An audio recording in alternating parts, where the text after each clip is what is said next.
BC Outdoor Sport Fishing. Brought to you by your Toyota BC dealers, Rapala and Yamaha.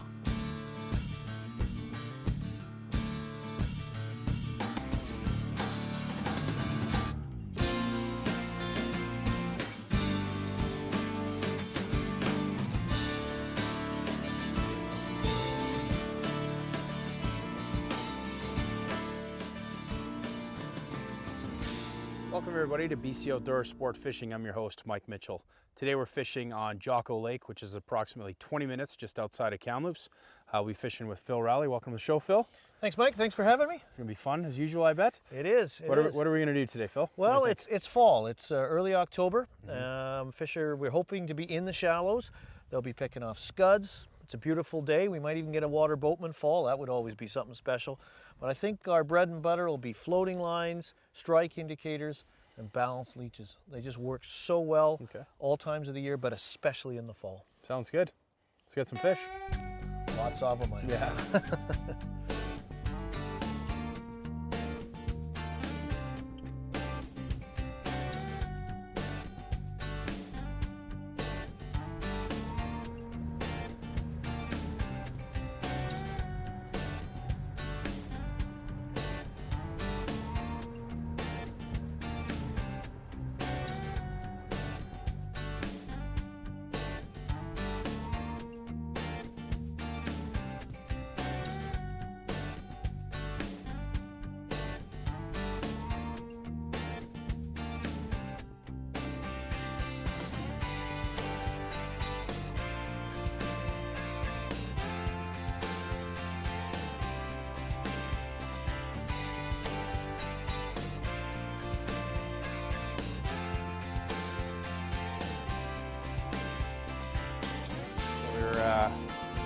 I was thinking about moving in. We saw some fish moving on the reeds, and I thought one more cast out there. And I hit this one on that burgundy balanced leech it's in our book there. And, oh, good fish. And just under an indicator, and he's flipping around out there now. Well, that's a good sign because we were just both talking. We both seen fish moving in the shallows, and we were contemplating a move. Yeah, and here he is. You can see him. He's right up at the surface here. Yeah, so what were you set at, Mike? That was, you know what, I'm fishing about 8 feet here, Phil. Deep. I wanted to go right down to the bottom and see if I can't entice a fish. And you can see the flash underneath the boat is just brilliant. Yeah, they're very strong this time of year. We're, 55 degrees. It's brisk. Oh, that's a nice fish, Mike. So very you can nice fish. Probably see that right there. Yeah, right. Yeah, be prepared for that last bolt just before they... Yeah. Well, that's a good sign because we've been patiently waiting. In the fall fishery, you often have to wait. Mid portion of the day is often best temperature. Oh, beautiful fish. Let's do a throat sample on this and see. I'll hold them this time. Okay. And you can What's that supposed to I don't know. I'll keep his head in the water and the net in the water. He's not getting harmed at all because this is that nice catch and release mesh. All right, so I'll lubricate the pump. Whoa. How these work is you lubricate them by making them wet, but the bulb is completely empty. I'm gonna wet my hands so I don't remove any protective slime off the fish. We're gonna invert this fish. Beautiful silver belly. Find the balance point of the fish. Press the bulb. Vacuum forms. I didn't see much come out, did you? No, I didn't. So we'll just let him go. Do you want to let him go, Mike? Yeah, I think you can go ahead, Phil. You're right there. Just pop him out. No harm done to him. And yeah, we'll just admire him. Look at the good. That's 2 pound fish. That's where you come to the BC interior, full of these. Let's get him going. Make sure he's good and rested. His gills are working strong. As soon as he takes off, Phil, we'll show our viewers that balance. There he goes. Balanced leech there. If you can pop that out of the net there. There we go. That's right out of the book. Yeah, I was using a maroon one today. I think the important thing of this is it sits horizontally. So most leech patterns, when you fish them, tend to fish this way, which still works. But most food sources, with perhaps the exception of chironomids, travel through the water in more of a horizontal manner. So this is a more natural presentation. And it's really deadly effective, especially in conjunction with that non-slip loop knot. So let's throw that out there again, Mike, and Yeah, watch your see if fingers. this is the start of something special. Right on. Thank you for doing that, Phil. Okay. All right, let's see what we got here. I don't think we got much, and we don't. So Remnants of what? we have remnants of something. We don't know. White, could be scuds. We're not sure. So this tool not only tells you what they're feeding on, it'll tell you if they're actively feeding and what depth. So obviously what, we had no samples, so it's not feeding, it's not actively feeding. So maybe a tractor style presentations or something in the staple food category, something they see all the time, scuds, leeches, those kind of items, especially in the fall period. So we'll continue to do what we're doing, see if we can drag up a few more fish. Good.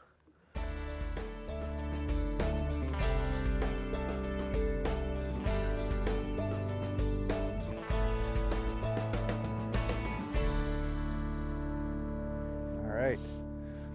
So we just tucked back in this bay down here. Phil noticed some fish moving at the entrance, so we just kept coming down and put on the electric and motored our way down, and we've seen some fish moving, albeit littler guys, but we thought we'd come down and see if we can get up one of their brothers, bigger brothers or bigger sisters, and this guy's a little guy. But I just switched over to that brown leech that you gave me yesterday. Oh, okay. So Glad my flies are working. Yeah, that's for right, you. And yeah. again, you were about 6 feet, Mike? yeah, I actually shortened up the leader. I took the swivel off and went to a shorter leader and just thought that I would use that main line. This guy's a scrappy little one, and little is the operative word here.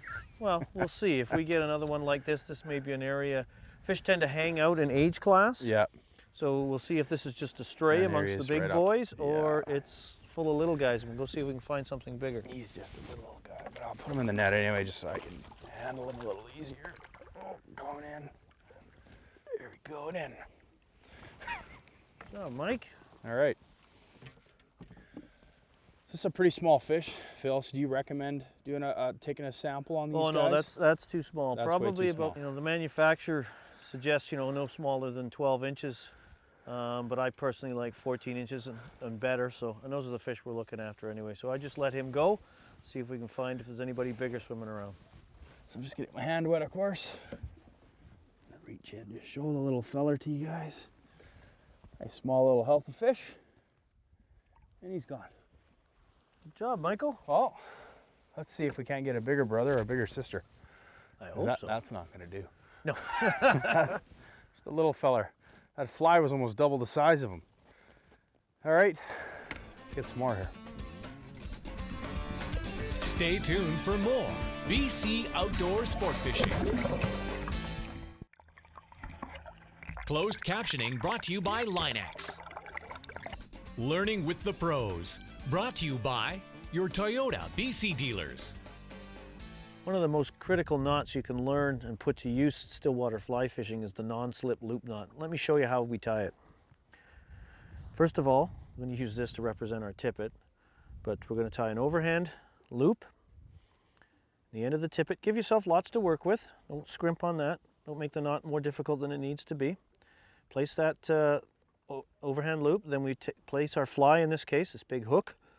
And now every step we do, after we do something, it always goes through the overhand loop. So remember that.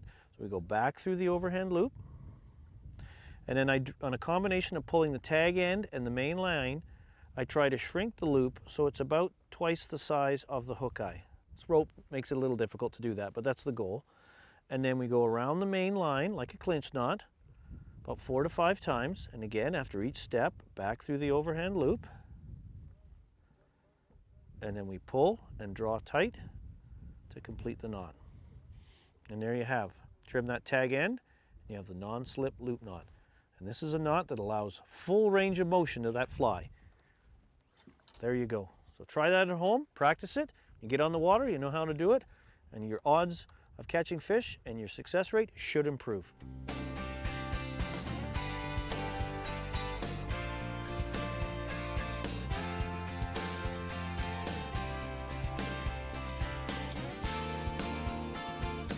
Fish on. There we go. We were just drifting down here. It doesn't look terribly big, but probably one of the 10,000 that go in here annually into Jacko. It's a great little fishery, a day-use fishery. right nestled close to Kamloops within minutes. This fish is so small I can probably just reach in, wet my hands, gather him at the side of the boat. Just, oh, come on. Oh, man. There we go. Balanced leech right in the snout. We'll just take him go. But this lake is very productive. This fish will grow to a substantial size in no time. Whoa, and he's gone. Dropped him in the water. But there you go. There's fish of all sizes in here, and just a great little fishery so close to Kamloops.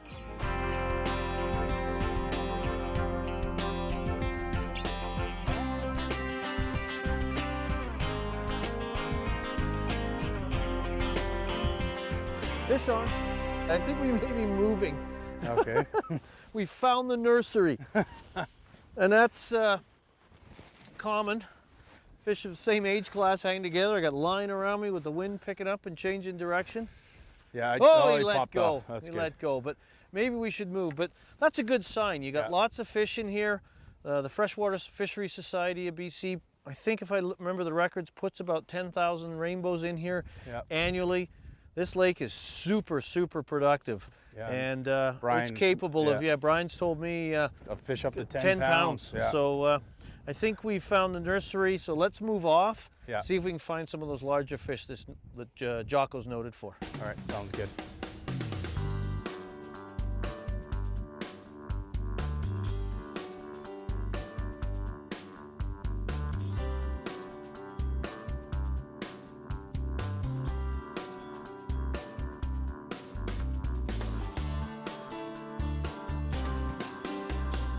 Fish on. Oh, this is a bigger fish. fish. That's a good that's readjusting, and again, just a balanced marabou leech now, kind of a claret red color. Yeah. That just went down. We're just wind drifting. The wind's running off my right shoulder, so it's almost like river fishing, you know, where you quarter the cast, reach cast upstream, and just let it drift down and let the natural wave action watch of that the anchor rope there. Ripples animate that fly, and those balanced flies, they sure work. They're excellent searching patterns. Dance here quickly. For all kinds of, well, we got quite the mess going now. That's fine.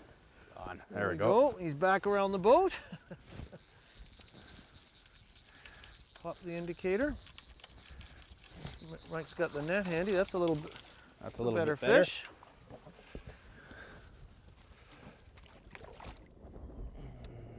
That's nice the way that indicator checking. popped. Yep, which is what it's supposed to do. Yeah, that's great. This is a nice size, and fish much bigger than this in here. It's fish is known to produce fish in excess of 8 pounds, so it's very productive water. And the Freshwater Fisheries Society puts about 10,000 fish in here a year, I'm told. So let's hopefully we can run into one of those big guys. Nicely done, Michael. I think you can let that one go. Should we take a sample on this one? Nah. No? Yeah. Okay. I think we've got, we'll stick with this pattern for a while. The line's wrapped all around her. There you go. Okay. Thanks, Mike. Yep.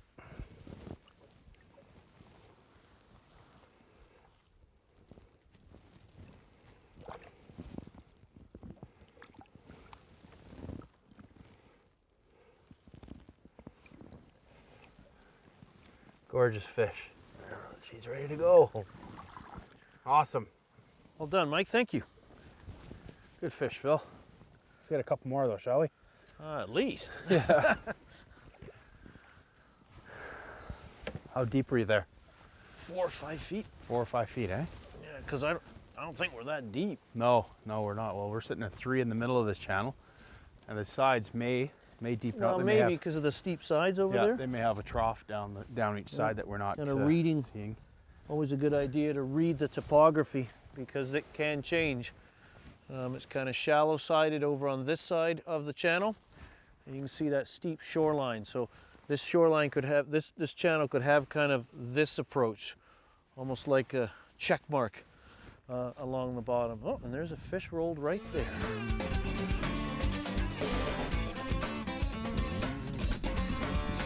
Stay tuned for more BC Outdoor Sport Fishing. Welcome back to BC Outdoor Sport Fishing. Here's today's tackle and gear. Hello folks, we're going to talk to you a little bit about the gear we've been using on today's episode.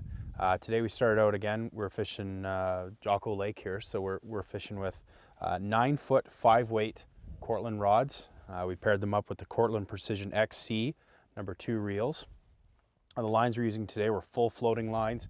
This is the 444, and we're also using the Precision Dynatip as well, down to the Climax leaders and down to where Phil comes in with the indicators and the flies. So Phil, Yeah. what flies are we using today? Well, we were using this just all balanced leeches. Yeah, And okay. I've got here just a cross section.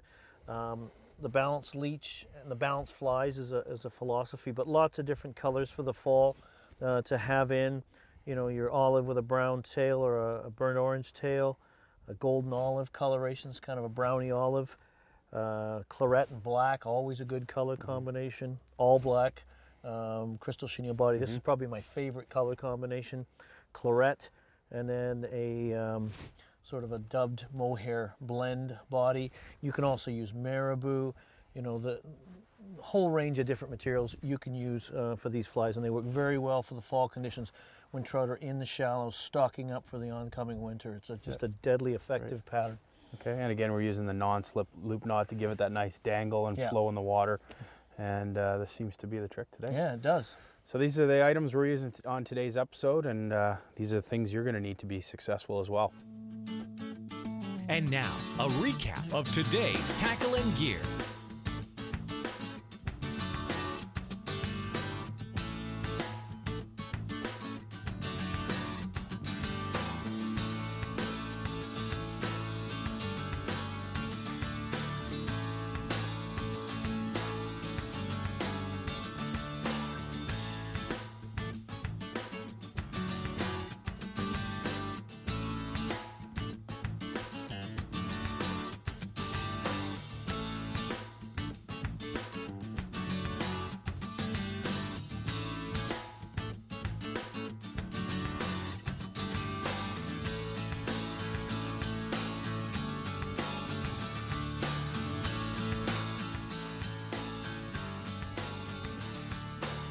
What we got here, Fish Phil? on.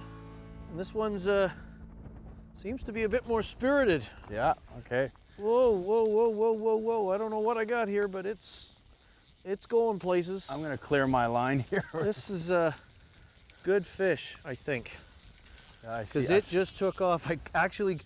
The indicator went under over here. on the other side of the boat, yeah. Yeah, now it's That way was over there, and gone it's way out there. it's Wow, that's a great run. yeah, Well, this is going to be a bit to get that guy in. yeah. And I'm a little worried because he's now into my backing.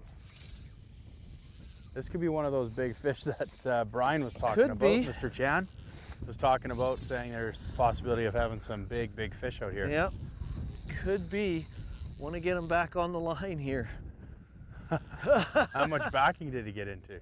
He's into about maybe 20, 30 feet, but Excellent. that's That's good. that's okay. That's what everybody wants. But he just, as soon as I hit him, he just went He from screamed. my Yeah. left shoulder, my left side, all the way over to the right. And with all the deadfall in here, I'm a little worried about him wrapping me around something. Yeah. So I'm using side pressure here. This gets the whole bend of the rod into the fight, and I can defeat him quickly. And he seems to be He's coming going- back. See, he's going, I keep him off balance. There's a good color of a swirl back there. I can see a. Yeah, he looks decent, but you never, No, you don't sometimes know. you get fish that are, you know, when you get them in, you're like, are you kidding me? Yeah. So I never get too optimistic. He might be just really high energy fish. We're not sure. Got some color to him. Little, I can see the Yeah. red sides. Yeah, Well, oh, that is a better fish, Philip. yeah, that's a better fish. Right on. Yeah, he's got that fly, that little marabou Ooh. balanced leech. Look at the colors, just gorgeous. Good job. Keep that. He's got a little color for him. Probably recovering spawner from last year, but he's I'll lead him. Beautiful fish. Yeah, I'll lead him down to you. That's a good fish. I think that one run into the backing pretty well exhausted him. Whoa, there's always that last surge. But That was a beautiful fish. yeah, this is a nice fish. Nice fish. There's that fly right in his face. It's coming up, right up. Just got to get him, once he turns his head on his side, I think I've got him. There he is. Wow. Great fish. That is awesome. Yeah, it was funny. I didn't think I was getting my fly in far enough. So Yeah. I gave it a haul. We're fighting a bit of a side wind here, but you get that nice cross drift. And it drifted in. I gave it a little twitch, and as soon as that, I moved the line to make the indicator move, and subsequently that fly just pitches up and flutters down. That indicator just buried itself. So Awesome. yeah, let me just move that downwind to you there. and Let's do a sample on this one, Phil, and just Okay, see let me get because my- there are fish moving on the inside in there. Let's see if they're rooting around for something. And Yeah, this what time they're- of the year it's fall. I would expect, you know, fall food sources such as scuds. I'm just going to get down below you, Mike. Sure. So much. Good job. First things first, we'll get the fly out of the net. So if he He's popped it out of his thrashes mouth suddenly, already, hasn't he? yeah, it's already come undone. Barbless hooks. Stuck in the net. Throw that away. Oh, And wet my hands. that is a great fish. That is a gorgeous fish. Yeah. Let's get a hold of him. He's got a few marks in his mouth. A little bit, but we'll look at that in a few minutes. So put that aside if I can. Sure. And then let's show the viewers at home. Use my right hand. Oh, he's hard to get a hold of. He's nosing around. There we go. Look at that. That's a great fish. That is a gorgeous fish. You can get some sunlight on him. There were shadows blocking him. Gorgeous fish. Get the net out. Let him go. Make sure he's good and rested. That's 20 inches of rainbow. That's at least. Yep. You know what though? I hate to say it, but we're losing some daylight here and time, and we got a bit of a ride to get back home. We do. I Why do we always have to leave after I catch a fish? I just think that it's good karma to end on a good fish. It is. Leave on a good fish, and like I said, thanks for being on the show again. You're welcome, Mike. Thanks for having me. Lots of fun. It's great spending some time Yeah. with you here in the fall. Oh, it's great. And thank you for joining us today on BC Outdoor Sport Fishing. We look forward to having you join us again on another episode.